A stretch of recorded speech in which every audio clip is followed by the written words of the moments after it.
So today I want to talk about the hidden truth behind subsistence farming and homesteading that not one channel on YouTube tells you.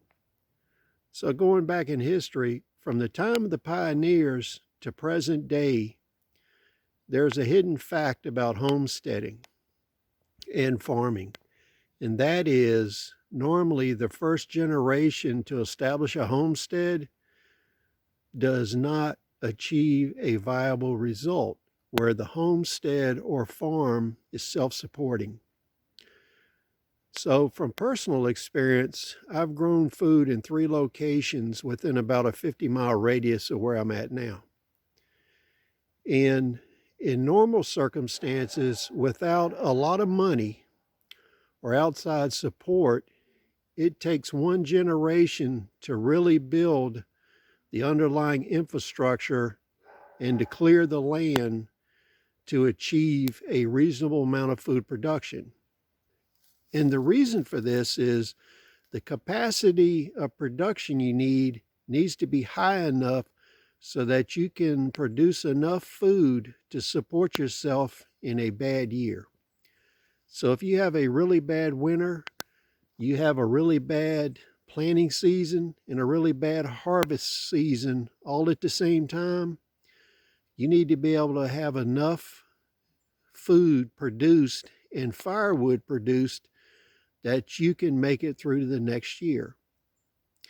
And if you think about this, let's say you have 3 bad years of food production in a row. Can you survive based on that poor food production? Most of these YouTube channels that I see, they base their output on what they do in a good year. And they hide the fact that they actually support themselves from outside sources, including the revenue from their channel. So you as a homesteader establishing a new homestead, you're going to need an outside source of money and income to support yourself for the first generation on that land. So it may be your children, if they choose to stay on the homestead, that actually become viable and or profitable. I've seen many farms where the second generation is the generation that actually makes a living on the farm and produces enough food where they can support themselves and make a living at the same time. So this is what you need to think about. And one example I saw was there was a wealthy family that established a farm probably 30 miles from where I live. The reason I found out about this is they had disagreements and ended up in court. That family spent $10 million establishing buildings, clearing land, buying equipment, and getting plants in.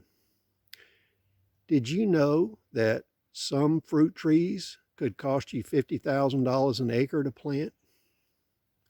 So these are the kind of things you need to think about when you're establishing food production. For instance, at my age, why would I want to plant a 1-year-old apple tree when I may not be around to see the benefits of that?